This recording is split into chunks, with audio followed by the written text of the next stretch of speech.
Clancy triple murder trial. Right now, a big group of Clancy supporters are taking part in a stand in peace. You can see them there, all in pink. This is a rally outside of the courthouse in Massachusetts, and there are similar events that are planned across the U.S., like in California, New York, and Charlotte, North Carolina. There's also one in England. And when the trial resumes in less than an hour, the defense is expected to call another witness before potentially resting its case. This comes after court ended earlier than anticipated yesterday because of an unforeseen circumstance. The psychologist who met with Lindsay after she killed her 3 kids wrapped up his testimony, speaking to jurors about Clancy's mental health following the incident. My opinion is that she did have indeed a mental disease or a defect. That's a legal construct, not a DSM-5 one, but she had bipolar disorder with postpartum psychoses. In addition, she was unable to conform her behaviors to the rule of law, and she had no appreciation for the wrongfulness of her act. Clancy is pleading not guilty as her defense argues she was dealing with mental health issues, including postpartum psychosis. She faces life in prison without parole if she is convicted. With that, let's bring in Chanley Painter. She's a former federal prosecutor and is live outside the courthouse as Lindsay Clancy supporters gather for a rally. So what's going on there now?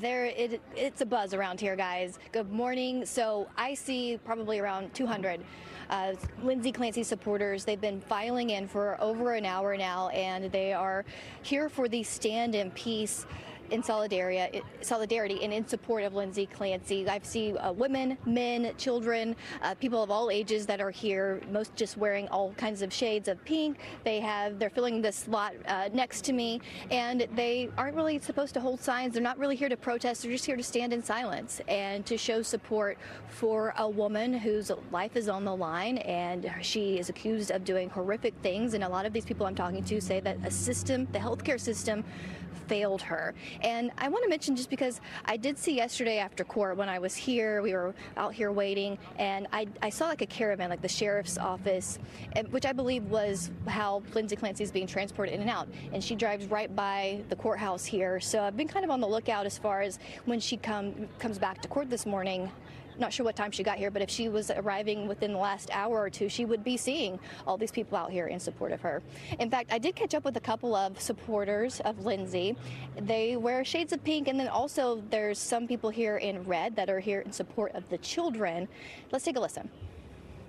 Mom that had postpartum after I had my kids. I deeply feel like Lindsay was failed by the medical system. Postpartum can look like one thing for one person and completely different to another. Same thing with psychosis. So I just hope they kind of take into play that everything is different for everyone, and that Lindsay was severely struggling and she was severely failed. Both sides can be true, that I can support women and women's health, their mental health. But on the other hand, I feel that mass shooters, school shooters, etc., have all had mental issues in some capacity, and I don't feel that they should just be put in a hospital. What is justice here? I feel life in prison.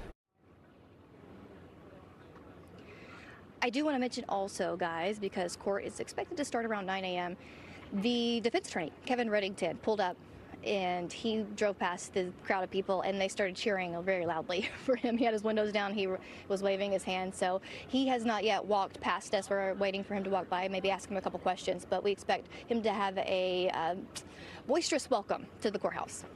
Well, you know, that one person that you interviewed, I thought was really interesting because it is complicated.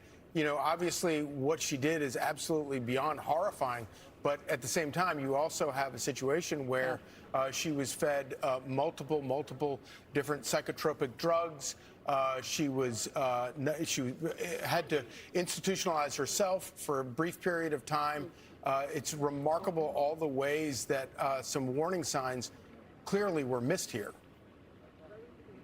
Yeah, that's what we've been hearing a lot from the testimony, both in the prosecution's case on when the defense attorney will cross-examine family members or professionals that were treating her in the months leading up to the murders of the children. And it's been a huge theme in the defense case as well, hearing from probably the most important for the defense yesterday, Dr. Paul Zeisel, who made the ultimate conclusion in his opinion and in his study and exam of Lindsay over 60 visits with her, 35 hours spent with her, what he believed that she was suffering from postpartum psychosis, and she could not conform her behavior to the law. She didn't know what she was doing was wrong, essentially. But that's really what this jury is going to have to decide when it does come times for deliberations. They're going to have to do the same kind of analysis and determine which side, which professional expert they believe and deem is more credible given the evidence in the case. So that is to come. Today we expect one more defense witness who is possibly a chaplain at a hospital where Lindsay was staying, and then the defense is expected to rest their case. We could hear from 1 to 3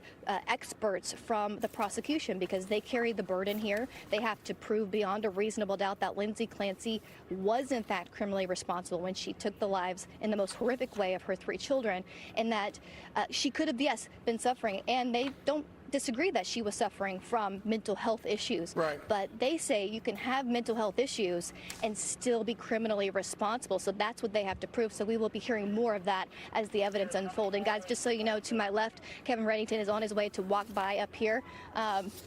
He's about to walk past us. Just so you know, obviously can grab him or chase after him, ask him whatever you guys want to know from him. If you can grab him, that'd be great. I'd like to know, is she on suicide watch? Hey, Kevin. Did they balance her medicines? Hey, guys. What do you think of the support for Lindsay Clancy out here? I have no words. No words? It's amazing. What are you going to tell her when you get in there before court starts about what's out here? Well, I'll tell her what's out here. That's all I can say. I like your outfit. It looks thank good. you. What do you plan to do today before you rest your case? Cross-examine their experts. They're going to put them on today. And then I'll probably have a Zoom tomorrow with one more witness. Okay. Do you expect court to go again for the rest? Closing argument should be Monday, hopefully. Okay. How do you think it's going, your case? Never predict, you know. I mean, we got jurors that are spending literally 5 weeks of their time on this case, which I love that. I think it's amazing. It's been going good. You've been here weeks and you've been having your eyes on the jury. They've been taking lots of notes. What are you thinking? Do you feel confident that they're very, very attentive, and they're putting a lot of work. They always do. They put a lot of work into the case. You know, it's very moving for them. They don't forget it. Mr. Reddington, what's your message to all these folks who are here today? Thank you. That's all I can say. It's amazing. We love you, Kevin. Kevin, are you surprised at just how much attention this case has gotten? I mean, people are coming from Maine. It's the message. It really is. It's the message that just has reverberated, you know, throughout the whole country. What is that Reddington's message? fighting for women's rights. No, I don't. health I care. think that it's the mental health system. I hate to use the word health care because unfortunately in this case we can see it hasn't been health care, and I think that it shines a light on this issue. I mean, when a woman is going through what so many people do, and they go to a doctor and the doctor says, you know, here, take this pill, take that pill, take this pill, and then they basically treat them for 15, 20 minutes and send them on their way. It's just not right. And to those who can't wrap their heads around sympathizing with a mother who killed her 3 children, what do you say to them? I think it's almost like when you're picking a jury and sometimes somebody will say, well, I don't agree with, you know, this allegation of murder. I mean, none of us do. But that's what we have juries for. They pass between the government and a defendant to see if they can prove their case. What do you think? What do you Support, and what does she think of this support? I'm going to go in and see her right now. I'm sure that she is, and if she isn't, she will be. And What do you think about? She's so beat up and just so sad, but this will really help her out, I think. That's awesome. We love her. What do you think about I will. you being the advocate for all women right now? I'm not an advocate. You are. But you are. Man, get to work. All right, guys. That's breaking up. Yeah, Chanley, that was Are we great. still That on? was Hey, great. guys. Yeah, you're still on. That was awesome. You started that's live that. in the action. That's what's happening here. And I'm glad that you guys were able to hear that because you can hear the sentiment of the people that are showing up here at the courthouse. There are at least, I've seen 3 red shirts. So we have a minority of people here for the children. And you heard that he was asked about those who, you know, feel that somehow the victims are getting lost in all of this. And I think that it's still a good reminder to know why we're here in the first place. But yet you can see how this has really taken off on social media. Most of these women I've talked to witnessed this on TikTok. Right, the viral videos. They're seeing this. They're coming from all over the nation because they feel some sort of solidarity in experiencing it. Maybe they're a mother. Maybe they've experienced something like this, and they feel this empathy towards Lindsay Clancy in a way that has brought them from across the nation. And the support for the defense attorney. You could tell I was up close. He feels, you know, I've been with him all week this week. He's a very likable guy, but you could tell that he really did appreciate people this morning. You could still hear him cheering. You know, I've been to a lot of courthouses, guys. I've not really seen anything like this. Right. Yeah. Is she on suicide watch? Do you know? And have they balanced her medications now? She is. She is. In fact, Ansley, that's a great question. She is never alone. She is in a hospital. Obviously, she's in a mental health facility. She's under arrest. She is paralyzed from the waist down. She has to have the help of people to do a lot of things anyways, right?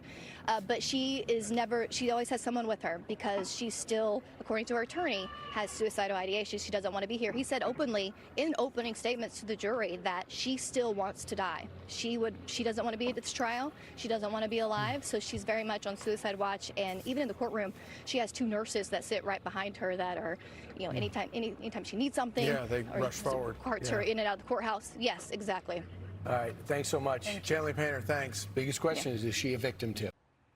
Be sure to like and subscribe for all the Fox News latest on YouTube and catch full shows streaming now on Fox One.